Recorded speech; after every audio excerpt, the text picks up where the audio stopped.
As Ji Yun's army clashed with the Yin Empire at the gates of Huaiyan, blades met flesh and the cries of war echoed across the land. But amidst the chaos, we're pulled into the quiet depths of memory, into a moment that changed everything. Hours earlier. Deep beneath the capital, in the hidden underground chamber guarded by layers of stone, Ji Yun stood face to face with the last 200,000 soldiers. Eyes widened. Hands reached for weapons. Gasps filled the tunnel as Sunman, pale and weak, rose to his feet in disbelief. The guards around Ji Yun tightened their grip on their swords, ready for a fight. "What are you doing here?" Sunman gasped. But Ji Yun, he didn't raise his voice. "I'm not here to fight," he said, his voice steady, echoing through the hollow chamber. "I'm here to ask, no, beg for your help." General Hong Jae stepped forward, eyes narrowed. "Why should we help? We swore allegiance to the true bloodline. You should go back." Ji Yun didn't hesitate. "Then let me ask you this," he said, turning to Hong Jae. "Didn't you say you'd burn down the palace if Kyung-hoon was like his father King Jang?" The room went still. Hong Jae blinked. Ji Yun stepped closer. "Well, has he ruled like him? Or has he, against all odds, done what no other king could? He exposed Jin Sook. He reunited families. He fought corruption even when it nearly cost him everything. But here you are, willing to sacrifice him and your brothers for some meaningless revenge." The soldiers looked at one another. They knew Ji Yun spoke the truth. But just then, a voice cut through the tension like ice. "Sunman." His tone was sharp. "Meaningless? How does getting what rightfully belongs to me become meaningless? That Kyung-hoon may be good. But he is not of the royal bloodline. My blood is. That throne belongs to me." Ji Yun scoffed and looked around. "Is it only the bloodline you serve?" Ji Yun asked, his voice low, steady, yet echoing with something deeper, a challenge. The soldiers exchanged unsure glances, then nodded. "Yes, we fight for the rightful heir." Ji Yun took a step forward, eyes glowing with fire. "Then fight for me," he declared. "I am Ji Yun, son of Prince Sunman, grandson of King Seo-gun. I am the true bloodline of the throne of Huaiyan." A stunned silence fell. One by one, jaws dropped. Then, like ripples across still water, realization dawned. Murmurs swelled. Even General Hong Jae, the old warhorse, stepped forward slowly, then dropped to one knee. "Your Majesty," he said. Sunman's face twisted in disbelief. "What are you doing? You swore your loyalty to me." But Hong Jae didn't flinch. "I swore loyalty to a man who I believed would heal this kingdom," he said, voice calm but cutting. "I supported you because I pitied your loss, your stolen birthright, your broken family. I believed you would restore justice after King Jang's horrible reign." He looked into Sunman's tired, angry eyes. "But somewhere along the way, you changed. You didn't want justice anymore. You wanted revenge. And now, all you care about is power." Hong Jae turned back to Ji Yun. "Kyung-hoon and Ji Yun want peace. They want to protect the people. And that is what I will fight for." The room filled with tension. Soldiers dropped to their knees, saluting Ji Yun, one after another, until nearly all had pledged themselves anew. Sunman stood frozen, watching his army turn into Ji Yun's army. Then Ji Yun's voice, cold as steel, cut through the quiet. "From this moment on, father," he said, looking directly at his father, "I cut all ties with you." Sunman blinked. Ji Yun continued, "Whatever we shared as father and son is gone. I no longer carry your shadow with me. I have lived with the consequence of your action, and now, I wish to free myself of you." And just like that, he turned and walked away. General Hong Jae and the newly loyal soldiers followed, their boots echoing in the corridor like drums of war. Sunman stood there, left with the few loyal men who hadn't followed Ji Yun. He tried to hide it, the sting in his eyes, the trembling in his fingers, but the rejection of his son struck deeper than any sword ever could. The silence in the chamber was thick. One of the remaining guards finally asked, "My lord, what now?" Sunman slowly looked up, a twisted smile spreading on his pale face. "Now," he muttered, voice low and ominous. "I have people I need to see." As the ash settled and the echoes of war still rang through the cracked walls of Wayan's palace, Min Sook arrived, his heart pounding, unsure of what he'd find. He had ridden hard. The road behind him was dust and memory, but nothing could have prepared him for the sight in front of him. The palace lay in ruins, blood smeared across the once pristine stones, shattered doors, and the bodies of soldiers sprawled lifeless across the courtyard like scattered puppets with cut strings. But it was the figure in the center of it all that broke him. There, laying motionless on the cold, bloody tiles, was Tae-jin. Min Sook jumped from his horse, his feet slipping slightly as he rushed to his side. "Tae-jin," he called, shaking him, begging him to wake up. But Tae-jin didn't move. Tears stung Min Sook's eyes. For a long moment, he just sat there, kneeling beside him, hands clenched. "You idiot," he whispered, voice cracking. "Why did you have to be the one to die?" Min Sook lowered his head, choking back sobs. "I admit, I used to look down on you. I used to think you weren't one of us because of your blood.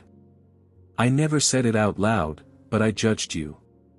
And yet, you were braver than any of us. The most selfless of us all." His fingers gripped Tae-jin's cooling hand. "If there's another life after this, let's meet again as friends, as brothers. We'll have a drink. We'll laugh." Min Sook placed his hand on Tae-jin's chest, voice soft. "Rest easy. I'll make sure your son, and everyone you loved, they'll be safe.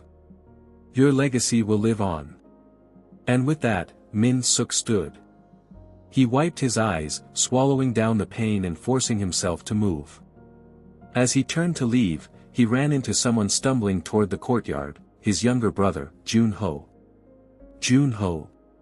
Min Sook gasped, rushing to him. "What are you doing here? You should be hiding." Jun-ho looked pale, his eyes wide with fear.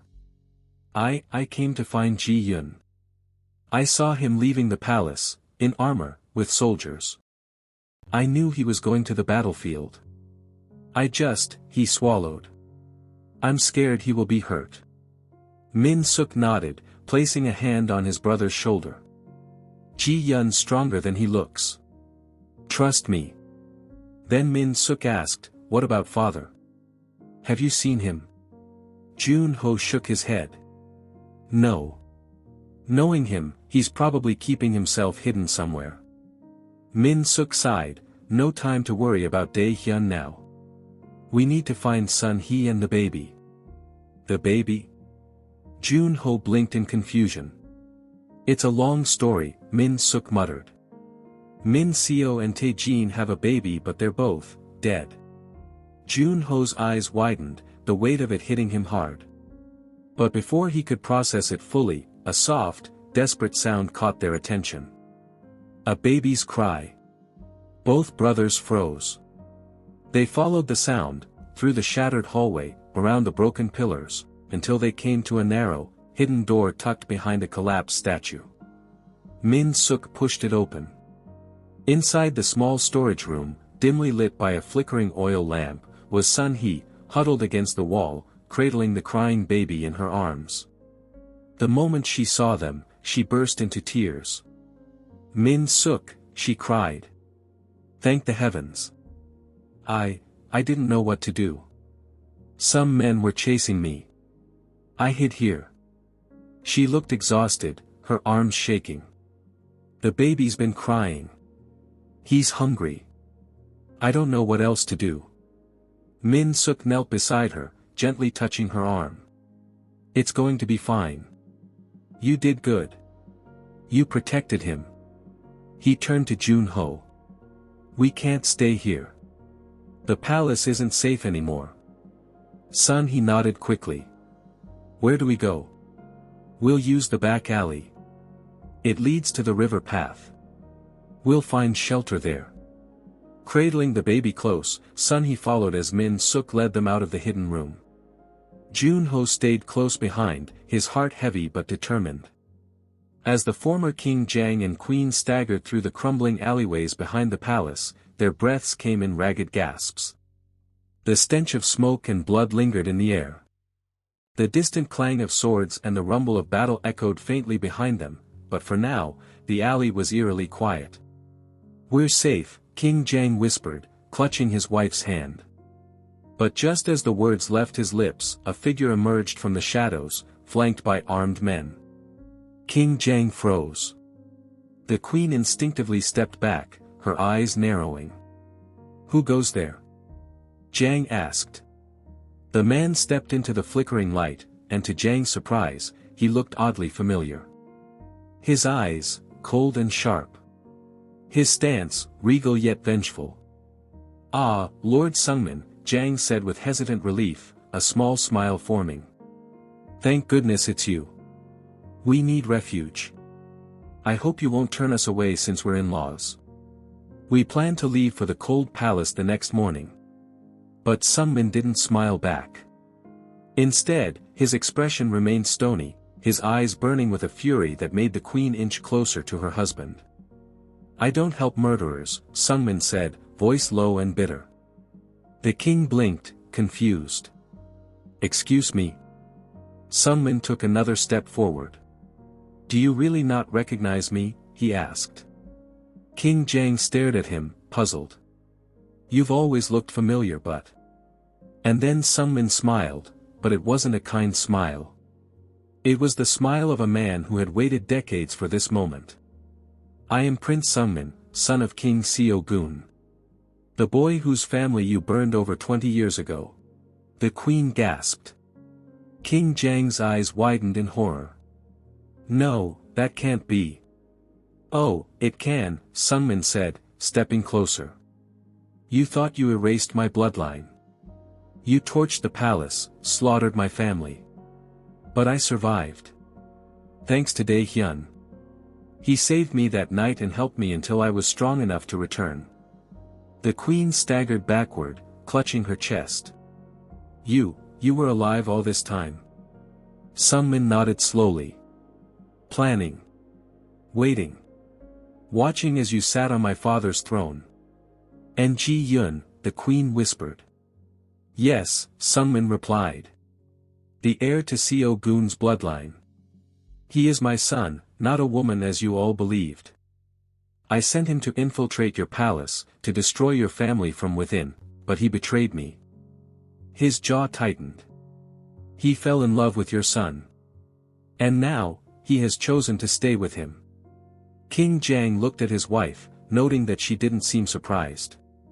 "Did you know about this, the whole time?" "I was trying to protect our family," the queen cried. "You." King Jang, still reeling, suddenly stepped forward. "Please. You don't understand. I didn't want to do it. It was Jin Sook. He was the one who planted the idea. He pushed me.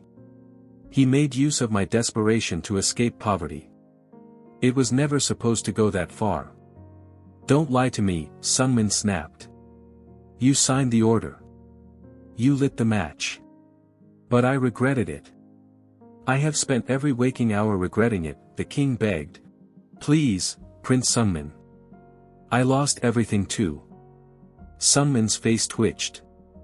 Then, without warning, he slashed a blade across King Jang's face. The former king screamed, clutching his cheek as blood poured between his fingers. The queen let out a shriek, holding him close, horrified. Sunman didn't flinch. "Let that scar remind you," he said coldly, "that justice always comes. Even if it takes decades." Then he turned to his men and said calmly, "Arrest them both." The soldiers immediately stepped forward and seized the fallen royals, dragging them through the alley as they cried and protested.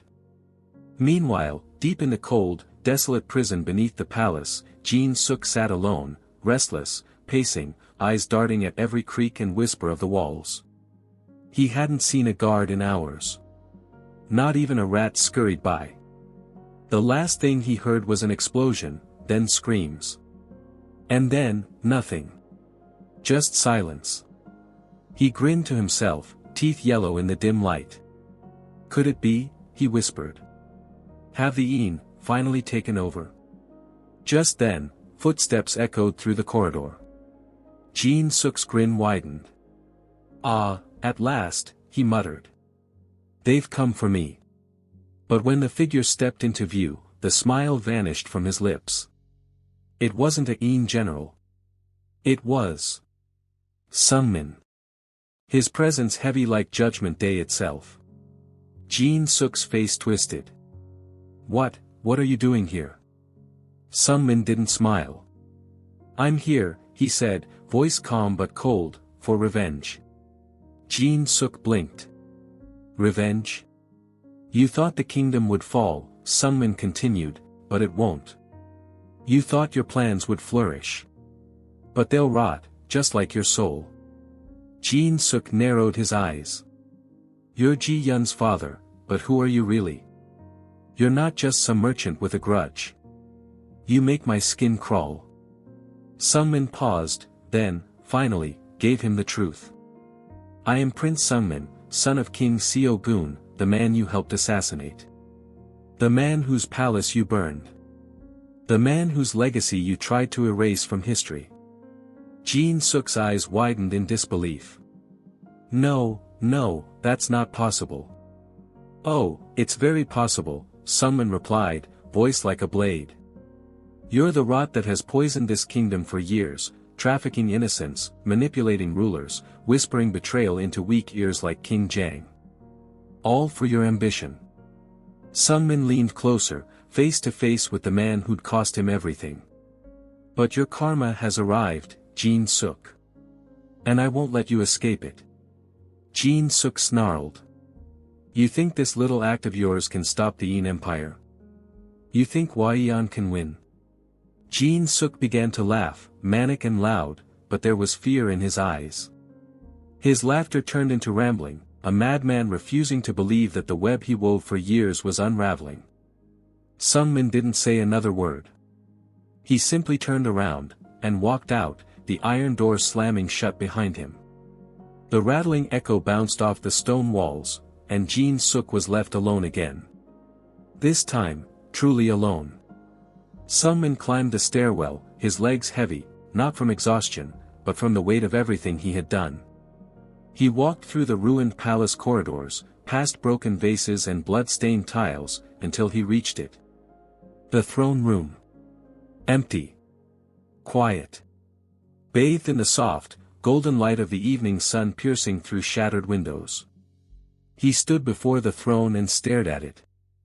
For a moment, he imagined King Seo-gun sitting on that throne. Regal. Gentle. Are you proud of me, father? He whispered, barely audible. His hands trembled. All the ones who betrayed you are now beneath my feet. But, at what cost? He turned his eyes downward, his throat tight. I ruined Ji Yun's life. I used my own son as a pawn. I thought revenge would heal me, but now all I feel is silence. Regret. Loneliness. He stared at the throne once more, so close, and yet, so hollow. Meanwhile, back at the battlefield, the sun had long passed its peak and was now sinking into the horizon, casting blood-red light over a field soaked in chaos and courage. The war had raged since morning. Steel clashed against steel. Bombs thundered. Arrows rained. Screams of valor and pain echoed across the plains of Hwaiyan. But under Ji Yun's command, precise, fearless, and filled with something more powerful than strategy, purpose, the tides turned. The Hwaiyan army, once cornered and overwhelmed, pushed back with unwavering determination. They fought not just for their kingdom, but for their homes, their families, their dignity. And one by one, the mighty Een soldiers fell. Until only Commander Yul remained. Bloodied. Desperate. Mad. Like a cornered animal, Yul grabbed the weak Kyung-hoon, dragging him to the center of the field, a blade pressed tightly against his neck. The wind howled, and the Hwaiyan army froze. Ji-yun's eyes widened in horror as he saw Kyung-hoon's blood staining the general's arm. "Don't come any closer." Yul snarled, his voice cracked and trembling. "I swear, I'll kill him. I'll slit the king's throat right here." His eyes darted around, wild, haunted. I've conquered kingdoms. I've burned cities. How can I be defeated by a woman with no real battle training? Ji-yun stepped forward, slow but steady, his face calm, but his heart thundering. "You're wrong," he said, his voice low but sharp as a blade. "I'm not just a woman. I am someone who has gone through things you wouldn't believe and have endured it. But nothing," he growled, eyes blazing, "nothing enrages me more than seeing you threatening my husband." A hush fell over the battlefield. "You hurt him," Ji-yun continued, voice trembling with fury, "and I'll become something you've never seen on any battlefield. A monster." Yul laughed, cruel, shaking, unhinged. "You think I'm afraid of your love?" he sneered. "There's nothing you can do to stop me." He hadn't even finished speaking when Ji-yun reached behind him. In one swift, practiced motion, he pulled an arrow from the quiver strapped to his back. Time slowed. His fingers wrapped around the bowstring. He remembered. Kyung-hoon, smiling, guiding his arms gently weeks ago in the training field. "Not too tight," he had whispered. "Let the bow breathe. Let it sing." Ji-yun's eyes burned with tears. He let go. Whip. The arrow soared. Straight. Precise. Deadly. Yul gasped. The arrow lodged itself deep in his chest, silencing his madness forever. But not before he made one final, tragic move. In a last burst of spite, his hand slashed the blade across Kyung-hoon's neck. Not deep. But enough. Enough to make Ji-yun's victory turn to ash in his mouth. Kyung-hoon.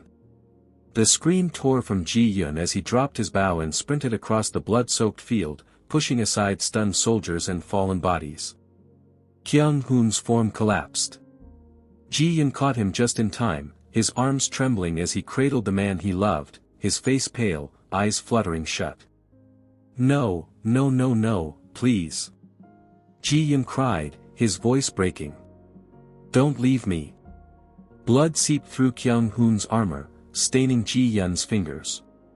The warmth of it made him panic. "Kyung-hoon, wake up. Wake up." All around them, silence fell. Soldiers dropped their weapons. Some wept. Others knelt. The battle was over, but no one could rejoice. Not when their king was bleeding out. And as the sky darkened into night, Ji-yun held Kyung-hoon tighter, whispering over and over again. "Don't leave me." Thanks for watching. Do like and subscribe to the channel for more episodes. We are nearly there. Hope you enjoyed.